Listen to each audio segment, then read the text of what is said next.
పెద్దమ్మ తల్లి టెంపుల్ అండి, జూబ్లీ హిల్స్లో ఉంది. చాలా మహిమగల టెంపుల్. ఎవరైనా వెళ్ళారంటే కింద కామెంట్లో తెలియచేయండి. ఇక్కడ రూపాయి కాయిన్ నిలబెడితే మన కోరిక నెరవేరుతుంది అంటారు. అంటే 1 రూపీ కాయిన్ కానీ 2 రూపీస్ కాయిన్ కానీ ఇక్కడ పెడతారు ధ్వజస్తంభం దగ్గర.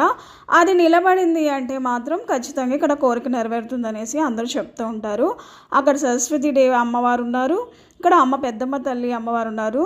కార్తీక పౌర్ణమి కాబట్టి చాలా రష్ ఉన్నారండి, కానీ దర్శనం అయితే చాలా బాగా అయింది. ఇక్కడ చూస్తున్నారు కదా, ఇక్కడ అండి ధ్వజస్తంభం, అమ్మవారు ఎదురుగా ధ్వజస్తంభం ఉంటుంది కదండి, అక్కడ చుట్టూరా అందరూ రూపాయి కాయిన్ని నిలబెడతారనమాట. సో ఇలా ఎవరికైనా నిలబెడితే మాత్రం ఖచ్చితంగా ఆ కోరిక నెరవేరుతుందని ఇక్కడ వాళ్ళ నమ్మకం.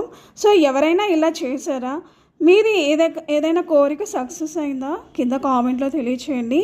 నేను 5 రూపీస్ కాయిన్ పెట్టాను, నాదైతే త్వరగానే నిలబడింది. ఈ వీడియో నచ్చితే లైక్ చేయండి, మా ఛానల్ అయితే సబ్స్క్రైబ్ చేసుకోండి.